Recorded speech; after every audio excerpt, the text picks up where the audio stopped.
My children skipped my 80th birthday. Instead of cake and candles, they were at a lawyer's office, carving up my estate, my house, my savings, everything I worked for, while they thought my mind was too far gone to notice. But I'd been quietly recording every cruel phone call, every kitchen table scheme for months. My name is Agnes, and this is the story of how my nurse helped me play back their own words at a family dinner and the revenge that changed everything. Agnes Greer turned 80 on a Tuesday. Her 3 children didn't call, didn't send a card. Instead, they sat in a lawyer's office 12 miles away, dividing her house, her antique jewelry, her investment accounts, everything she'd built over 6 decades, while telling each other she was too far gone to understand. What they didn't know was that their mother had never been sharper. And with the help of a home nurse who'd become like family, she'd been quietly documenting months of their treachery, waiting for the perfect moment to let them hear exactly what they'd been saying behind her back. It started on her birthday. Agnes had spent the morning of her 80th preparing a small dinner for 4, her children, and herself. She set the table with her wedding china, the plates she'd washed by hand for 62 years. She baked a lemon cake from scratch, the same recipe her own mother had used for every family celebration since before the war. She even put on a new dress, pale blue with a small pearl brooch, and fixed her hair the way her late husband Harold had always loved. Then she sat in the living room, watching the clock, waiting for the sound of car doors in the driveway. The first hour passed. Then the second. By 3 in the afternoon, she started calling. Michael, her eldest, didn't pick up. His phone rang 6 times and went to voicemail. She left a message, her voice careful and light. Michael, it's Mom. Just checking what time you're coming. The cake's ready. Call me back. Then Susan, her only daughter. The call went straight to voicemail as if the phone had been deliberately turned off. Agnes's hand tightened around the receiver, but she kept her tone even. Susie, honey, it's your mother. I hope everything's okay. I'll see you soon, I'm sure. Finally, she called Richard, the youngest. His phone rang, and then a robotic voice announced that the mailbox was full. She didn't leave a message that time. She simply hung up, walked back to the living room, and sat down in her armchair. The grandfather clock Harold had built by hand ticked the minutes away, each second louder than the last.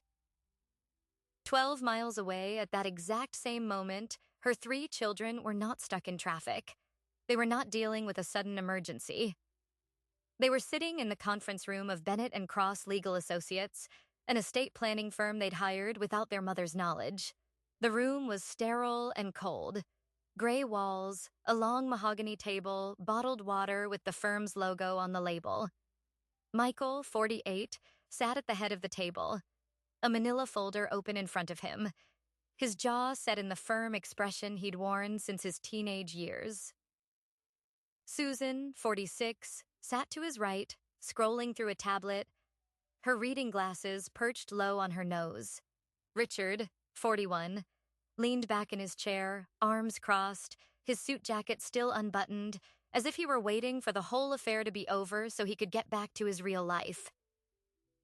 The attorney, a thin woman in her 50s with a pinched, patient smile, slid a document across the table. As you can see, the estate currently includes the family home on Hawthorne Lane, assessed at $380,000, free and clear, a diversified portfolio valued at approximately $412,000, and various antique holdings, including jewelry, art, and a coin collection estimated at $45,000. Your mother's total net worth, conservatively, is just over $837,000. Michael pulled the document toward him without a word. Richard let out a low, sharp whistle. I didn't realize it was that much. Susan looked up from her tablet, her expression unreadable. She never talks about money. Never has. Dad handled everything, and after he died, she just retreated. I honestly thought there was 50 grand and a prayer holding the roof together. The attorney nodded slowly, as if she'd heard this kind of surprise many times before. Your mother was, and is, extremely conservative in her spending. She also owns the land outright. Your father purchased it in 1962. There are no liens, no reverse mortgages. It's all very clean. Michael slid the document back and leaned forward, his elbows on the table. And how do we proceed if she's not capable of making decisions? You mentioned last time that there's a process, that if a medical professional certifies she's in cognitive decline, we can petition for conservatorship. Where are we on that? The attorney opened a second folder. This one was thinner, containing a single letter with a letterhead from a local geriatric clinic. I've reviewed the preliminary assessment you sent. Dr. Harris conducted a mini mental state exam, and your mother scored a 23. That's in the borderline range, but with her reported behavior, forgetting appointments, repeating stories, losing track of days, you may have grounds for a full neuropsychological evaluation. If that evaluation confirms progressive cognitive impairment, a conservatorship petition becomes much stronger. Susan set her tablet down and folded her hands, her voice dropping as if someone might overhear. She's getting worse. 2 weeks ago, I went to visit her, and she'd left the stove on. The kettle had boiled dry, and the kitchen was full of steam. She didn't even notice until I pointed it out. She just laughed and said she must have been daydreaming. Richard shifted in his chair, a flicker of discomfort crossing his features. That doesn't mean she can't make decisions about her own life. We're talking about taking everything she has, everything she and Dad built. Michael turned to him, his voice brittle. We're not taking anything. We're protecting her from herself. If she's as sharp as she thinks she is, she'll pass the full evaluation, and this entire conversation is moot. But if she isn't, if she's declining and we do nothing, what happens? She falls, she hurts herself, she signs something she shouldn't, and everything is gone. Dad would never forgive us for letting that happen. Susan nodded, picking up her tablet again. I found a place near Maplewood, Sunrise Memory Care. They're rated 4.7 stars, and the waiting list is only 3 months if we act now. She'd have her own room, 24-hour nursing, activities. It's not a prison, it's a kindness. Richard said nothing more. He stared at the polished surface of the table, his reflection distorted in the wood. Back at the house on Hawthorne Lane, the afternoon light had shifted. The cake sat untouched on the kitchen counter, the lemon glaze beginning to harden. Agnes had finally stopped looking at the clock. She carried her teacup to the sink and washed it slowly, her movements methodical, heavy. Outside the window, the garden Harold had planted was coming back to life. Daffodils pushing through the soil, the crabapple tree heavy with blossoms. She'd been sitting next to him in that garden when he'd had the heart attack, 18 years ago. She'd held his hand while the paramedics worked, and she'd promised him she would keep their home, their land, for their children and their grandchildren. She'd kept that promise without fail. Her home nurse, a woman named Elena Marchetti, had been with her for 2 years. Elena came 5 days a week, Monday through Friday, to help with meals, housekeeping, and the 1,000 small tasks that Agnes's body now struggled to manage. She was 35, with dark hair, a calm, steady voice, and a quiet loyalty that had grown slowly over time. Elena had watched the phone not ring all afternoon from the hallway, and now she stood in the kitchen doorway, her arms folded, her expression careful. Mrs. Greer, she said softly, I think you should know something. Agnes turned from the sink, drying her hands on a dish towel. What is it, dear? Elena hesitated, then reached into the pocket of her nursing scrubs and pulled out a folded piece of paper. I found this in Michael's car when I was taking out the trash last week. I wasn't snooping, but it was on the passenger seat, and the name on the letterhead caught my eye. She handed the paper to Agnes. It was a printed email dated 6 weeks prior from the law offices of Bennett and Cross. The subject line read, Conservatorship filing, Greer Estate. Agnes read it once, then again, and then a third time. Her hands did not shake. Her voice did not rise. She simply folded the paper, set it on the counter, and looked at Elena. How long have you suspected? A few months, Elena admitted. The way they'd talk to you, slow, loud, like you were a child. The way they'd take things and you'd forget where they went. They were testing you, Mrs. Greer, and I've heard phone calls I wasn't meant to hear. Conversations about the next steps and getting everything in order. Agnes pulled out a kitchen chair and sat down. She looked old in that moment, not weak, but weighted by something heavier than age. I've been so careful, she said. I pay every bill. I manage every account. I've never missed a tax filing or a doctor's appointment. How could they think I'm losing my mind? Elena crouched beside her, her voice gentle but firm. Because it's easier for them to believe that than to believe you're still in control of what they want. Agnes was quiet for a long time. The grandfather clock chimed 5. Outside, a neighbor's dog barked. The world went on. Finally, she looked up. If they need proof that I'm incompetent, we'll give them the opposite. A performance. The next morning, Agnes began to play her part with the precision of a stage actress. When Michael called to check in, his first call in 5 days, she let her voice drift, let her sentences wander. She asked him the same question twice, acted flustered when he pointed it out. When Susan dropped by unannounced, Agnes made sure the kettle was on the stove, the burner set to low, just enough to fill the kitchen with steam. She left a shopping list on the counter that included items she'd already bought, and she let her eyes go vague when Susan mentioned a recent conversation they'd supposedly shared. Did we talk about that? Agnes asked, her voice thin and distant. I don't remember, sweetheart. Susan left that day with a satisfied, sorrowful look, the look of a daughter who had finally been proven right. As soon as her car pulled out of the driveway, Agnes straightened up, turned off the stove, and poured herself a cup of tea. Elena, who had been watching from the hallway, gave a small nod. They're buying it completely. Agnes took a sip of her tea, the steam curling around her face. Good. Now we need proof. That evening, Elena brought a small device from her apartment, a digital audio recorder, no larger than a pack of gum.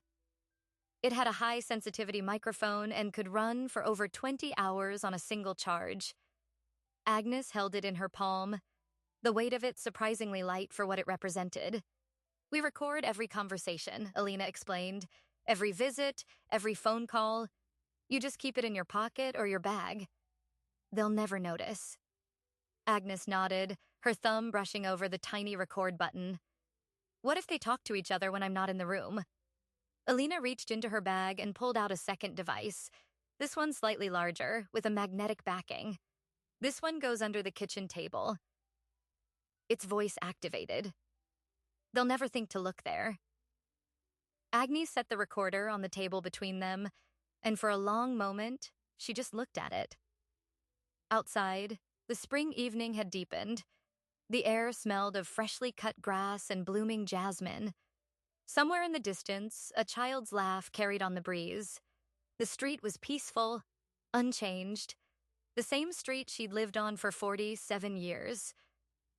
And now, in this same house she'd shared with Harold, in the kitchen where she'd taught her children to bake, she was preparing to document their betrayal, one word at a time. 3 days later, on a Tuesday afternoon, the first recording captured something that made Elena's blood run cold. Michael and Susan had come over together, ostensibly to bring Agnes groceries. Agnes, with the recorder tucked into her sweater pocket, had excused herself to use the bathroom. She left the kitchen door slightly ajar. Through it, the microphone picked up every word.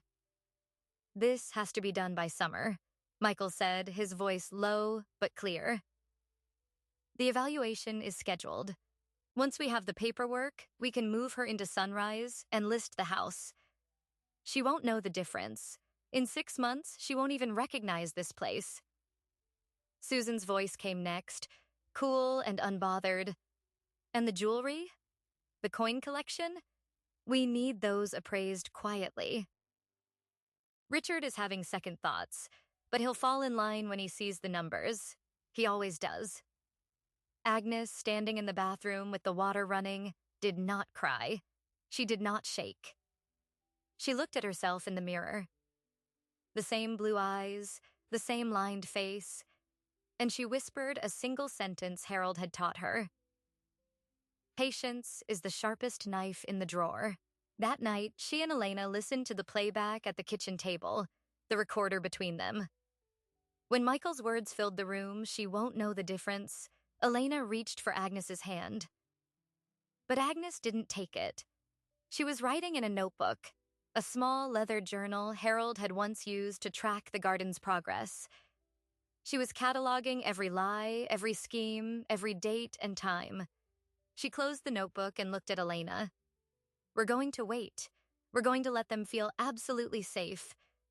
And then, when they think they've won, we're going to invite them to a family dinner, and we're going to play every single second of this back to them. Elena's voice was barely a whisper. And after that, Agnes's eyes were clear, unblinking. After that, I rewrite the will. And I give every penny to the people who never once treated me like I was already dead. In the days that followed, Agnes Greer did not falter. The sting of the overheard conversation still burned, but she channeled it into something colder, more precise. She and Elena became a two-woman surveillance operation, turning the house on Hawthorne Lane into a trap lined with invisible microphones. The digital recorder stayed in Agnes's pocket at all times, a thin silver rectangle that felt heavier every day. The magnetic device under the kitchen table captured every unguarded exchange. And Elena, with the quiet efficiency of someone who had once worked in hospital administration, kept a detailed log of dates, times, and quotes. Michael called again on Thursday, his voice full of manufactured concern. He mentioned a doctor's appointment, a routine checkup, he said, nothing to worry about. Agnes let her voice wobble. I don't remember scheduling anything, but if you think it's best. There was the faintest pause on the line, then relief. That's great, Mom. I'll pick you up Thursday morning.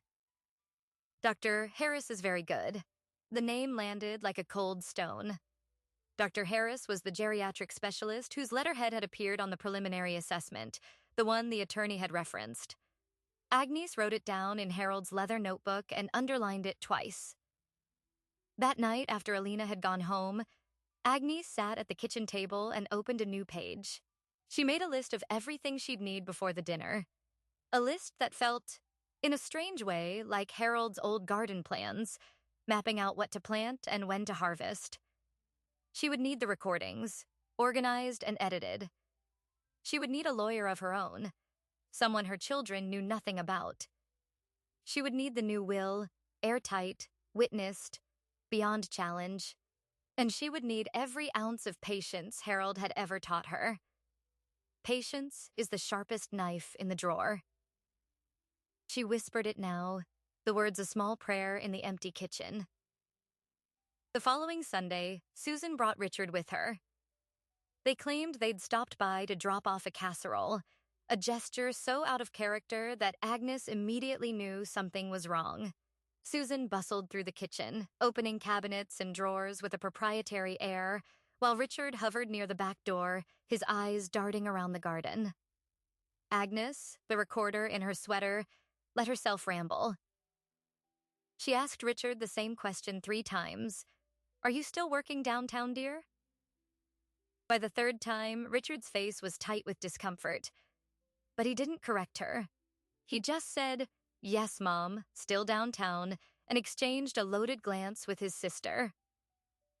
That glance told Agnes everything. He was in it now, fully, whatever guilt he'd once felt now buried under complicity. In the living room, Susan knelt by the china cabinet and lifted the small bronze key that sat on a hook. Agnes watched from the hallway, her heart pounding. "Are you looking for something, Susie?" Susan straightened, smooth as glass, just admiring the Wedgwood. "Mom, you know how much I love it." Agnes smiled, a vacant, grandmotherly smile. "You can take a piece if you'd like. I don't use it much anymore." The offer was a test. Susan hesitated, then said brightly, "Maybe next time." "It's too precious to risk breaking." She set the key back, but not before Agnes saw her daughter's eyes catalog every item on the shelf. Later, the microphone under the kitchen table would capture the quiet exchange as they left. "Susan, I'm having the appraiser come Wednesday morning. The coin collection alone might be worth more than the house." Richard's reply was barely audible. "I still feel sick about this." Susan's voice hardened. "Then feel sick on your own time. She won't know the difference." Sitting at the table after they'd gone, Agnes played the recording for Elena. When the words "she won't know the difference" echoed through the kitchen, Elena's jaw tightened. "They're monsters," she said softly. Agnes shook her head. "They're my children." The word hung there, heavy and broken. There was no anger in her voice, only a grief so old it had grown roots. Monday night, the date of the neurological evaluation was confirmed. Michael sent a text, 3 short lines that sounded more like an order than an invitation. "Appointment Thursday, 9 a.m. Dr. Harris office on Bayview. I'll pick you up 8:15. Agnes replied with a single word, "Okay." Then she called Elena, and they spent the evening rehearsing. Agnes would need to appear convincingly impaired without arousing suspicion. Too much decline too quickly would look staged, too little, and the evaluation would be negative. The doctor's mini mental state exam was a well-known tool, and Elena had printed sample questions from the internet. Agnes practiced forgetting the date, the day of the week, the name of the president. She practiced pausing mid-sentence, her eyes going distant, as if she'd lost her train of thought. By midnight, she had the performance down to a quiet, heartbreaking art. Thursday morning arrived gray and damp. Michael was punctual, his black sedan idling in the driveway at exactly 8:15. Agnes came to the door in a pale sweater and sensible shoes, clutching her purse. The recorder was already running, nestled inside a tissue packet. Michael barely made eye contact. "Ready, Mom?" She nodded, letting her steps be slow and uncertain. On the drive, he talked about the weather, about a new restaurant he'd tried, about anything but the appointment ahead. Agnes let the words wash over her. She was focused on the role she had to play. The doctor's office was cold and impersonal, with beige walls and chairs that smelled faintly of disinfectant. Dr. Harris was younger than Agnes expected, mid-40s, with wire-rimmed glasses and a practiced, gentle smile that never reached his eyes. He sat across from her, clipboard in hand, and launched into the questions. "What is the date today? What floor are we on? Can you repeat these 3 words?" Agnes gave wrong answers with perfect consistency. She said it was July, though it was late April. She said the floor was the 3rd when they were on the 1st. She forgot the 3 words immediately, holding up her hands in a helpless gesture of confusion. Her voice cracked. "I'm sorry, doctor. I used to be so sharp. My husband always said I had a mind like a steel trap." Dr. Harris's smile didn't falter, but his pen moved quickly. After the examination, a nurse led Agnes to a small waiting room while Dr. Harris finished his notes. The door clicked shut, and the building was silent. But Agnes didn't trust the silence.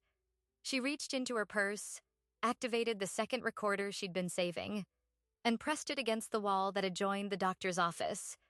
The walls were thin. Through them, she heard Dr. Harris's voice, no longer gentle, but clipped and transactional.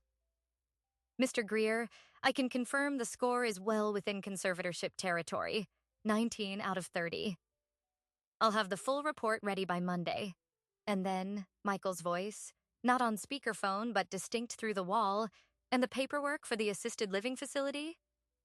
They need a primary diagnosis. The doctor replied, I'll include cognitive decline due to probable Alzheimer's. That covers the requirements. The facility won't question it. There was a pause. Then Michael's voice again, lower. I'll transfer the payment by end of day. Agnes lowered the recorder, her hands trembling for the first time in weeks.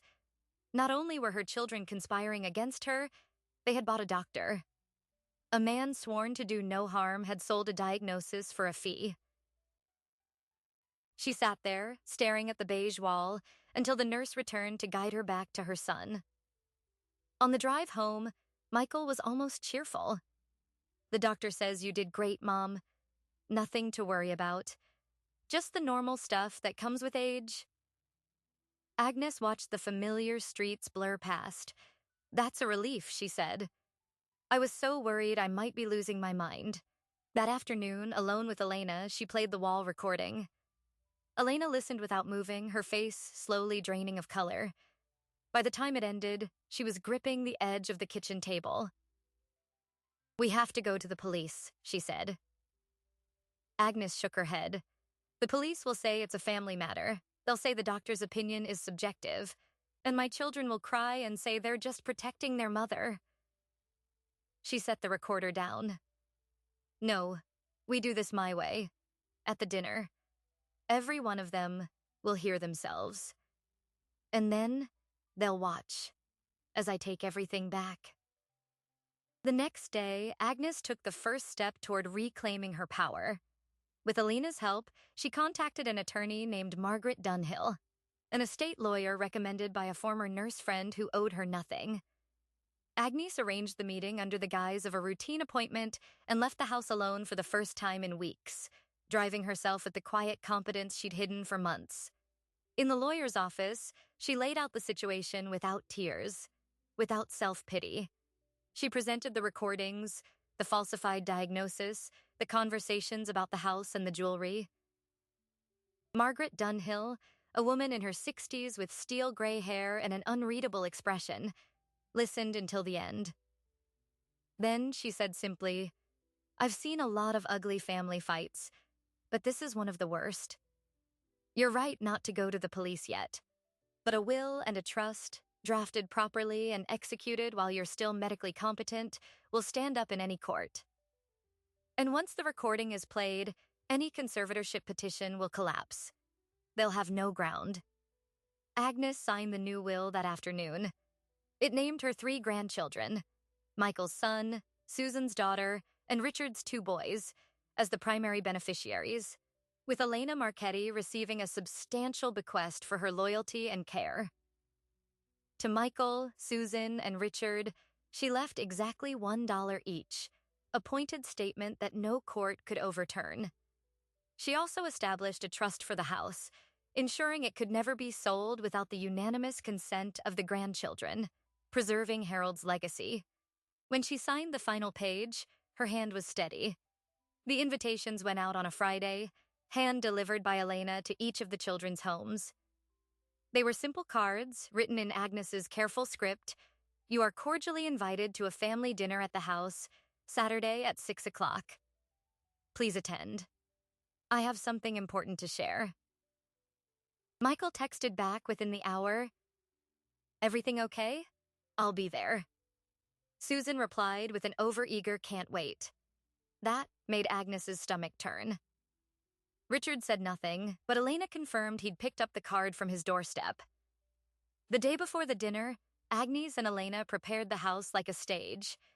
The dining table was set with the wedding china, the silver polished, the lemon cake baked fresh.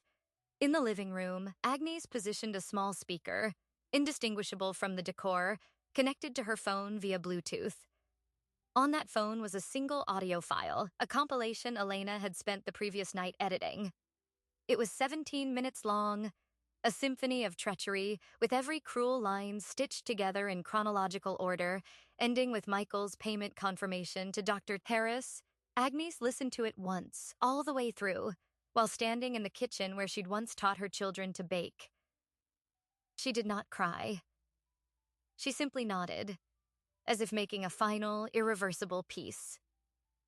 Saturday arrived, warm and golden, the kind of spring evening Harold had always said was made for family. At exactly 5:45, a car door slammed outside. Then another. Through the living room window, Agnes watched them all arrive. Michael with his tie askew, Susan with a bottle of wine as if this were a celebration, Richard trailing behind with his hands in his pockets. Her grandchildren, the ones she was doing all of this for, had not been invited. That would come later, when the dust had settled and the truth could be told gently. For now, it was only her children, the three people she had carried and raised and loved beyond reason, walking up the path to the house where they had been born. Agnes stepped into the hallway, smoothed her dress, and opened the door. Her smile was warm, genuine. "Come in, my darlings. There's so much I need to tell you." And in her hand, hidden behind the curve of her hip, her thumb pressed the play button. The audio began to play, softly at first, from the small speaker in the living room. Agnes had timed it perfectly. By the time Michael stepped across the threshold, loosening his tie, the voice of his own attorney was already filling the hallway. "Your mother's total net worth, conservatively, is just over $837,000. Michael froze mid-step. Susan, holding her bottle of wine like a trophy, stopped smiling. Richard, who had been trailing behind with his hands in his pockets, lifted his head slowly, as if he'd heard a distant alarm. Agnes closed the front door and walked past them toward the dining room, her footsteps calm on the hardwood floor. "Come in, please sit. Dinner's ready." They followed her in a daze. The dining room was aglow with candlelight, the wedding china gleaming, the lemon cake visible on the sideboard. It looked like a celebration. It felt like a trap. The recording continued, Susan's voice now, crisp and detached. "She's getting worse. 2 weeks ago, I went to visit her, and she'd left the stove on. The kettle had boiled dry, and the kitchen was full of steam. At the table, Susan's face went gray. She set the wine bottle down with a thud. 'Mom, what is this?' she asked, her voice straining for incredulity but landing somewhere closer to fear. Agnes didn't answer. She took her seat at the head of the table and gestured for them to do the same. Michael's jaw tightened. 'Where did you get this?' He was looking around the room now, scanning for the source of the sound, his eyes landing on the small speaker tucked among the decorative plates on the china cabinet. "Is this some kind of joke?" Agnes poured herself a glass of water from the crystal pitcher. "It's not a joke, Michael. It's a record. A very thorough one. And you're going to listen to all of it before anyone touches their fork." Richard sat down heavily, his chair scraping the floor. His face was already crumbling. He had always been the one with the softest heart, the easiest to manipulate. And now he looked like a man watching a car crash in slow motion. The recording shifted to a new conversation, this one from the kitchen, captured by the magnetic device under the table. Michael's voice, low and conspiratorial, filled the room. "This has to be done by summer. The evaluation is scheduled. Once we have the paperwork, we can move her into Sunrise and list the house. She won't know the difference. In 6 months, she won't even recognize this place." Susan's hand flew to her mouth, but it wasn't shock at the words. It was shock that they had been caught. Michael stood up abruptly, his chair falling backward. "Turn it off. Turn it off right now." He took a step toward the china cabinet, but Elena Marchetti appeared in the doorway that led to the kitchen. Her arms folded. She said nothing, but her presence was enough. She had the sturdy, unyielding stance of someone who had seen too much to be intimidated. Michael stopped. He was taller than Elena, but he didn't move past her. He just stood there, breathing hard, his expensive shirt suddenly too tight around his neck. The recording didn't stop. Susan's voice answered Michael's, smooth and untroubled. "And the jewelry? The coin collection?" We need those appraised quietly. Richard is having second thoughts, but he'll fall in line when he sees the numbers. He always does. Richard let out a sound that was somewhere between a sob and a groan. He buried his face in his hands. I didn't want this, he said, his voice muffled. I told you I didn't want this. Susan spun on him. Shut up, Richard, just shut up. Agnes raised a hand, a small, quiet gesture that silenced them both. She had spent a lifetime mediating sibling squabbles, and the authority in that raised hand was instinctive. You will all sit and you will listen, she said, her voice carrying the same steady, measured tone she had used decades ago when they were children squabbling over toys. You owe me that much. She did not raise her voice. She did not need to. The word owe landed like a stone in still water. They sat. Michael righted his chair and lowered himself into it, his knuckles white on the table's edge. Susan sat rigid, her eyes darting between Agnes and Elena as if calculating the nearest exit. Richard kept his face in his hands, his shoulders shaking. The next audio clip was from the doctor's visit. The wall recording, muffled but unmistakable, played through the speaker.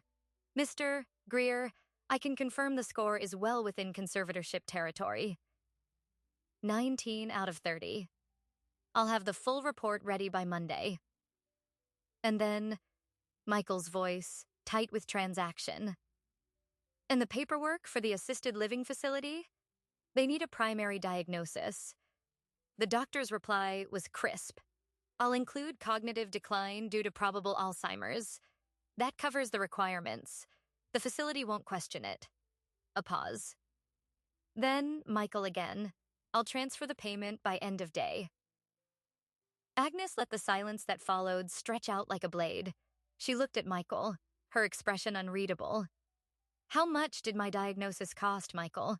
Was it a check or a wire transfer? Michael's mouth opened and closed. For the first time in his adult life, he had no words. His face was a patchwork of fury and humiliation, the mask of the dutiful son stripped away to reveal something much uglier. Susan tried to rally. Mom, you don't understand. We were doing this for your own good. You're 80 years old. You've been forgetting things. The stove, the appointments. We have evidence. Agnes cut her off with a single sentence. The stove was a performance. Susan blinked. What? Every time you thought I was declining, every forgotten lunch plan, every lost word, every vague stare, I was acting. I needed you to believe it so you would show me who you really were. Agnes folded her hands on the table. And you did. Every single one of you. The recording had moved on, unprompted, to a conversation from 3 days earlier, the Sunday when Susan had knelt by the china cabinet and catalogued the Wedgwood. Susan's voice, captured by the recorder in Agnes's pocket, echoed through the room. I'm having the appraiser come Wednesday morning. The coin collection alone might be worth more than the house. Richard's faint reply followed, I still feel sick about this. And Susan's hardening retort, then feel sick on your own time. She won't know the difference. Agnes let the words settle before she repeated them aloud. She won't know the difference. She turned to Susan, her gaze steady. I heard that line 3 separate times, Susie. From you, from your brother, from your attorney. You all seemed so sure that my mind was already gone. Did it ever occur to you that I might just be quiet? That a woman who raised 3 children, buried a husband, and managed every penny of this household for 60 years might be better at watching than you are at hiding? Susan's eyes welled with tears, but they were tears of rage, not remorse. You tricked us, she hissed. You set us up. Agnes nodded, unblinking, yes I did. And I would do it again. She pushed her chair back and stood. The shift in posture was subtle but absolute. She was no longer the frail, forgetful mother they had conspired to warehouse. She was the woman who had held Harold's hand as he died, who had kept his garden alive through frost and drought, who had learned to navigate a world that grew more complicated every year without ever once asking for help. I've invited you here tonight not because I want an apology, Agnes said, her voice carrying the full weight of her 80 years. Apologies from people who plan to erase me are worth less than nothing. I invited you here because I wanted you to hear, in your own words, exactly what you were willing to do, and I wanted you to witness what happens next. She reached into the drawer of the sideboard and withdrew a document bound in a blue legal folder. Margaret Dunhill's seal was embossed on the cover. She laid it on the table between the candles and the untouched plates. This is my last will and testament, executed 3 days ago. It revokes all prior documents. Michael's eyes locked onto the folder like a hawk. Susan stopped breathing. Richard lifted his head from his hands, his face blotchy and tear-streaked. The house on Hawthorne Lane, the investment portfolio, the coin collection, the jewelry, the land that your father and I bought in 1962, everything I own, has been placed in a trust for my 4 grandchildren. They will receive it in equal shares when they turn 25.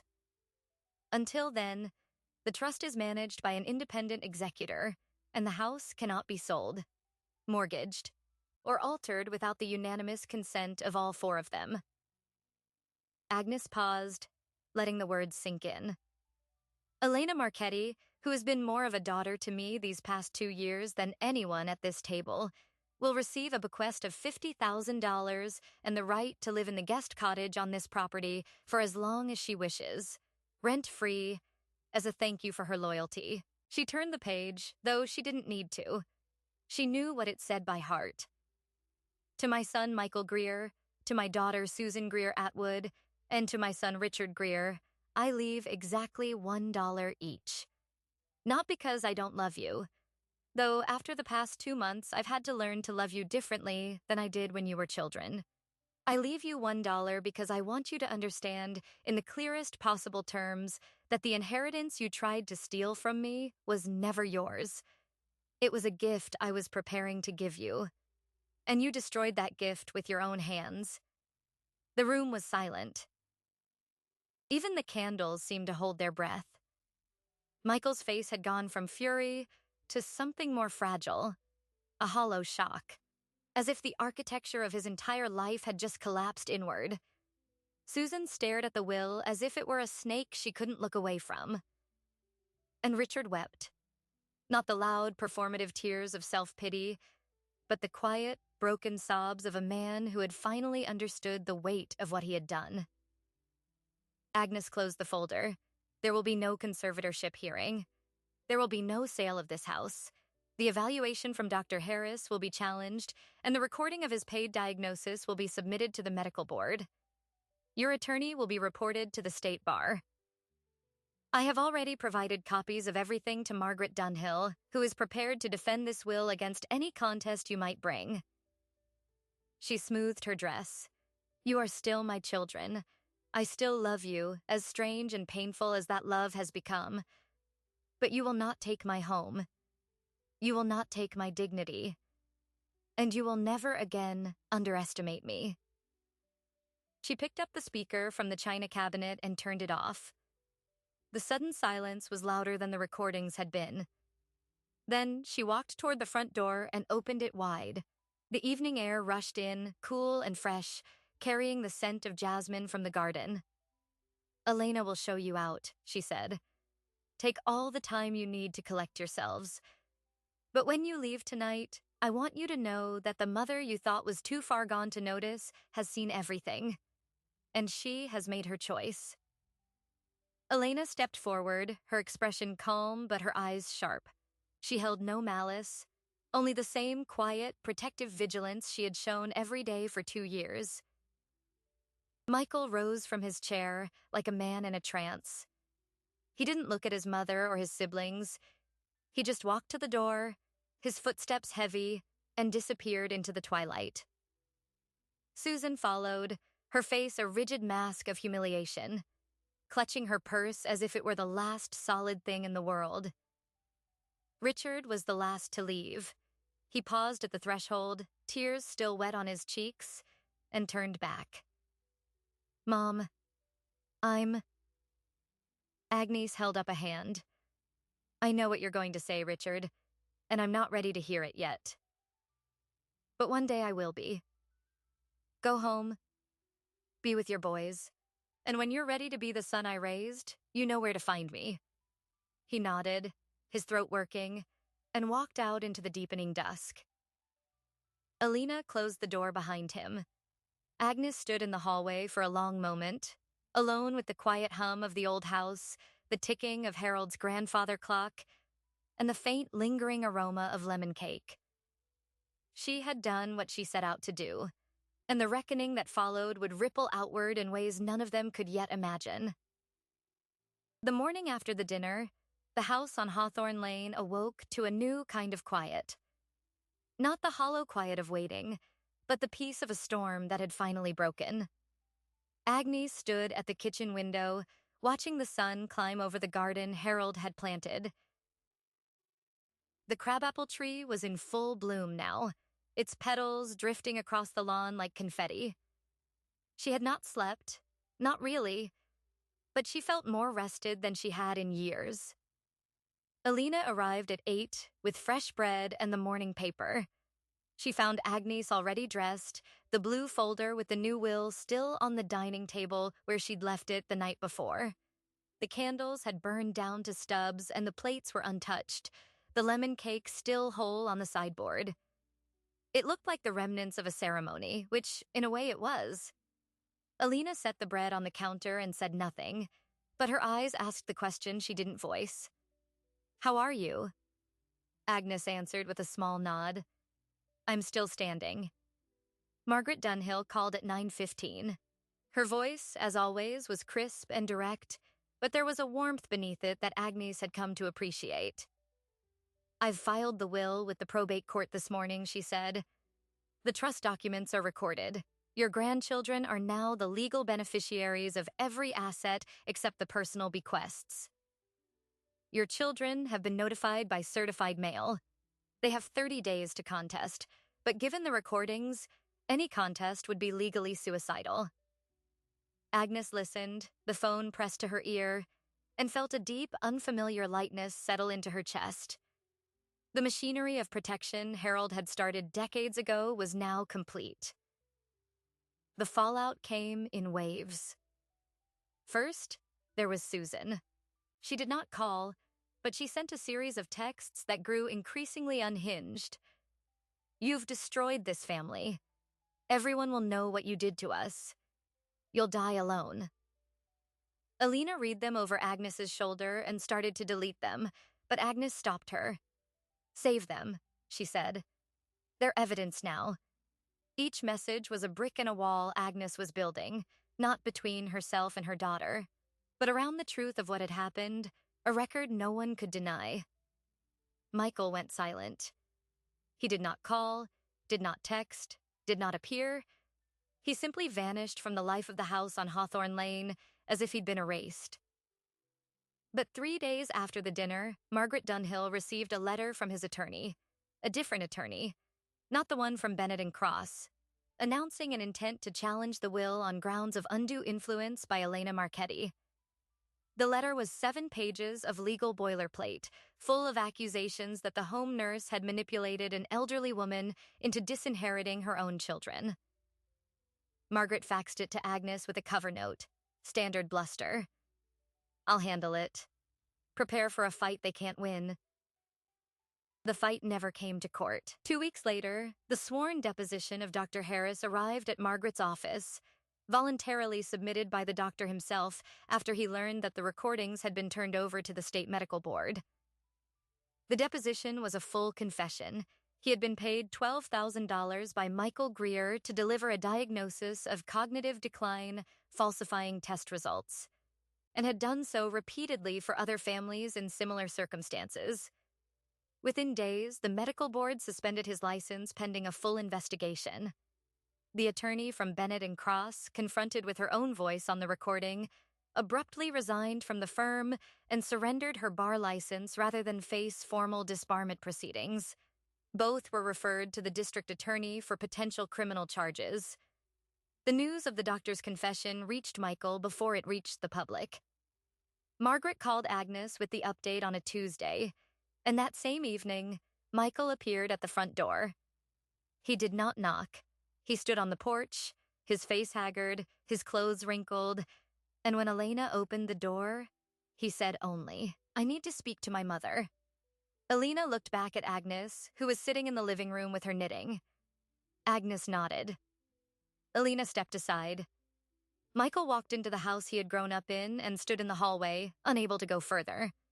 He looked at the grandfather clock, at the photographs on the wall, at the staircase he had slid down as a child. Then he looked at his mother. "They're going to charge me," he said. "Fraud, conspiracy, possibly elder abuse. I could go to prison." Agnes set her knitting in her lap. She studied him for a long moment, her eldest son, the boy who had once brought her dandelions in a juice glass.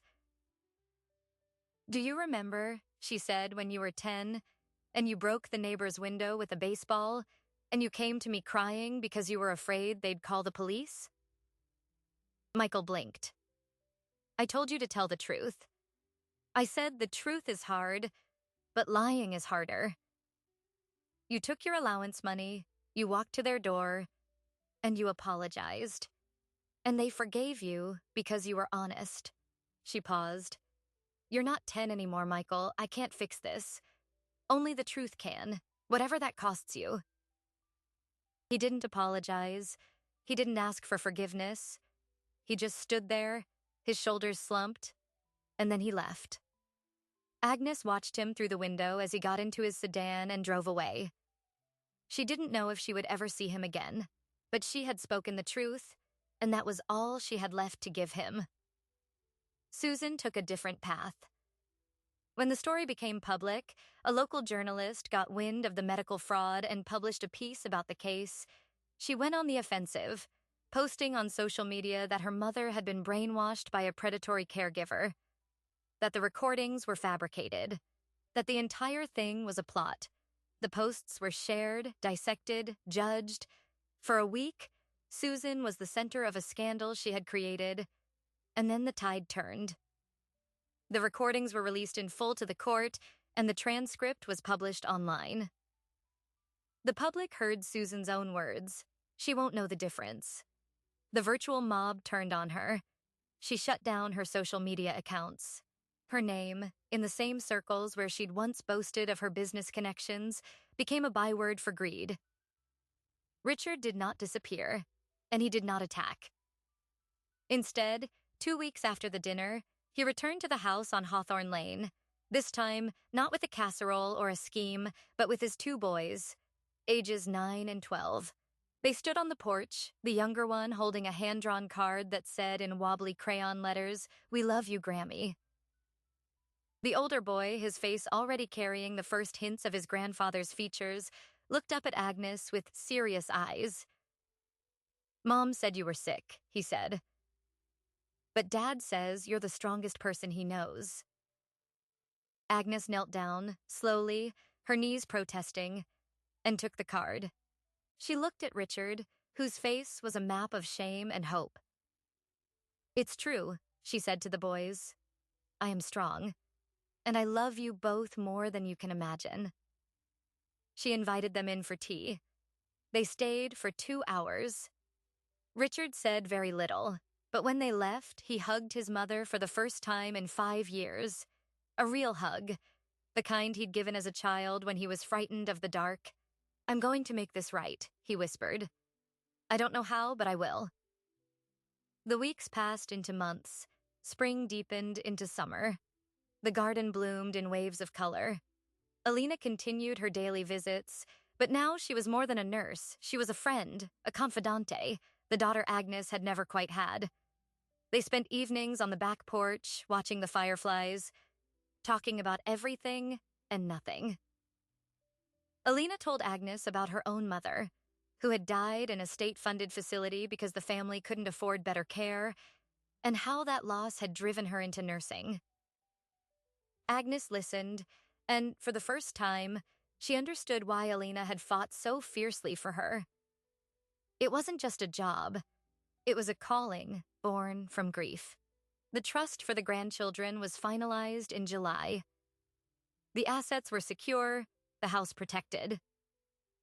Agnes had Margaret draft an additional document, a letter to each grandchild, to be opened on their 25th birthday, explaining in her own words what had happened and why. She wrote those letters by hand, sitting at the kitchen table, the same table where she'd once helped them with homework. She told them the truth, not to poison them against their parents, but so they would understand the value of integrity and the cost of greed. She sealed each letter with wax, the old-fashioned way, and filed them with Margaret. And then, one afternoon in late August, as the first leaves began to turn, Agnes decided to clean the grandfather clock. Harold had built it in 1964, when Michael was a baby, and he'd maintained it lovingly until the week before he died. After his death, Agnes had simply wound it once a week and let it run, carrying his memory in every tick. But now, after months of turmoil, she wanted to polish the wood, oil the gears, honor his craftsmanship properly. She opened the glass door and reached inside to steady the pendulum. Her fingers brushed against something that shouldn't have been there, a small leather pouch, tucked into a hidden compartment behind the brass weights. She pulled it out with trembling hands.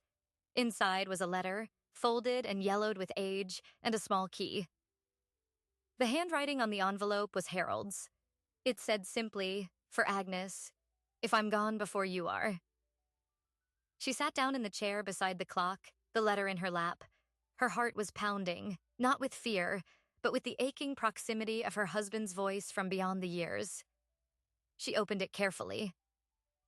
My dearest Agnes, the letter read, I built this clock to keep time for our family, and I hope it outlasts both of us. But if you are reading this, I must have been called home first.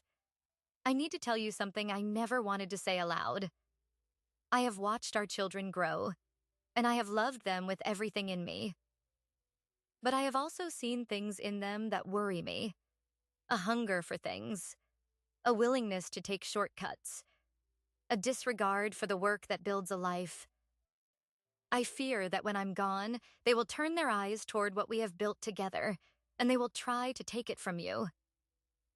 Agnes's breath caught. Harold had known. 30 years before the conservatorship plot, before the falsified diagnosis, before the dinner, he had seen the seeds of what would come. The key in this pouch opens a safety deposit box at the bank on Chestnut Street. In it are stock certificates I purchased in your name alone, before we were married. They are worth more now than the house, the land, everything. I never told you about them because I wanted you to have something that was only yours. A secret you could hold if ever you needed to stand alone. If our children ever try to take your home, if they ever treat you as less than the brilliant, strong woman I married, you have the means to walk away or to fight. And I hope you fight. With all my love, Harold, she lowered the letter. Tears streamed down her face, but they were not tears of grief. They were tears of gratitude, of vindication, of a love that had reached across the years and placed a steadying hand on her shoulder exactly when she needed it most. Harold had been protecting her all along, not from the shadows like a detective, but with the quiet certainty of a man who knew the worth of what he had built and the strength of the woman he was leaving it to. Agnes took the key to the bank the next morning. The safety deposit box contained stock certificates she had never known about, purchased in 1958 before their wedding, in the name of a small manufacturing company that had grown, over the decades, into a multinational corporation. The bank manager's eyes widened as she calculated the value. Mrs. Greer, these shares are worth just over $640,000. That afternoon, Agnes called Margaret Dunhill. She added a codicil to the trust, a scholarship fund for aspiring nurses, to be named the Elena Marchetti Memorial Fund, seeded with a portion of the newly discovered assets. Elena herself would receive an enhanced bequest, enough to buy a home of her own. And the remainder would be added to the grandchildren's trust, ensuring that Harold's legacy would stretch far into the future. She walked through the garden that evening, the air turning cool, the first crickets beginning their evening chorus. The house stood solid behind her, its windows glowing with warm light. She thought about the birthdays she'd spent alone, the phone calls that never came, the children who had stopped seeing her as a person and started seeing her as a number. And she thought about the nurse who had stood beside her, the grandchildren who would grow up knowing the truth, the husband who had believed in her enough to leave her a secret weapon wrapped in a love letter. Agnes Greer turned 81 the following spring. Her children did not come to her birthday, but they had not been invited. Instead, the table was set for 4: herself, Elena, and her 2 oldest grandchildren, who arrived with hand-drawn cards and a bouquet of wildflowers they had picked themselves. The crabapple tree was in bloom again, and as Agnes blew out the candles on her cake, she didn't make a wish. She had everything she needed already. She had fought and she had won, and the house on Hawthorne Lane would stand for another generation, filled with the memory of a love that had outsmarted greed. Agnes Greer's story is not unique. Across the country, elderly parents become targets, not from strangers in dark alleys, but from the people who sit at their dinner tables, who call them on birthdays, who promise to take care of them when the years grow heavy. The National Council on Aging estimates that 1 in 10 Americans over 65 will experience some form of financial exploitation. And in the vast majority of cases, the perpetrator is a family member, a son who needs a loan that never gets repaid, a daughter who sees the inheritance before the person, grandchildren who don't visit until the will is read. The numbers are staggering. An estimated $36 billion lost to elder financial abuse every single year, and that's only what gets reported. Most cases never reach a courtroom. Most victims never get their dinner table moment. Most pass away in facilities their children chose, wondering why no one comes to visit anymore. What made Agnes different was not just the recordings, not just the nurse who stood by her side, but the quiet clarity with which she saw her own children and still loved them enough to stop them. She didn't do it out of revenge, though revenge would have been understandable. She did it because she understood that allowing them to succeed would have destroyed them as completely as it would have destroyed her. Greed, once rewarded, does not stop. It grows. And the children who would have sold her house and pocketed the proceeds would have eventually turned on each other, as people consumed by greed always do. By stopping them, Agnes didn't just protect herself. She gave them the only chance they'll ever have to become worthy of the inheritance they were never entitled to. The question that lingers, the one that Agnes herself still wrestles with late at night when the house is quiet and Harold's clock ticks in the hall, is this: can you forgive someone who planned to erase you? Michael faces potential criminal charges. Susan has lost her reputation, her social standing, possibly her career. Richard is trying to rebuild a relationship from the rubble of his own complicity. And the grandchildren, innocent of the plot but inheriting its consequences, will one day open those sealed letters and learn exactly what their parents tried to do. Forgiveness, Agnes will tell you, is not a single act. It's a daily choice, made over coffee and quiet mornings, in a house that still holds the echoes of betrayal and the stubborn, unkillable seed of love. I want to hear from you. If you were in Agnes's position, would you have played the recordings at that dinner? Would you have gone to the police instead? Or would you have confronted your children privately, giving them a chance to confess on their own? Leave your thoughts in the comments below. And if you believe that our elders deserve dignity, that their homes and their histories are worth protecting, then share this story with someone who needs to hear it. Subscribe to this channel for more true stories of resilience, justice, and the unbreakable strength of people who refuse to be counted out. Because every chapter matters, right up to the very last one.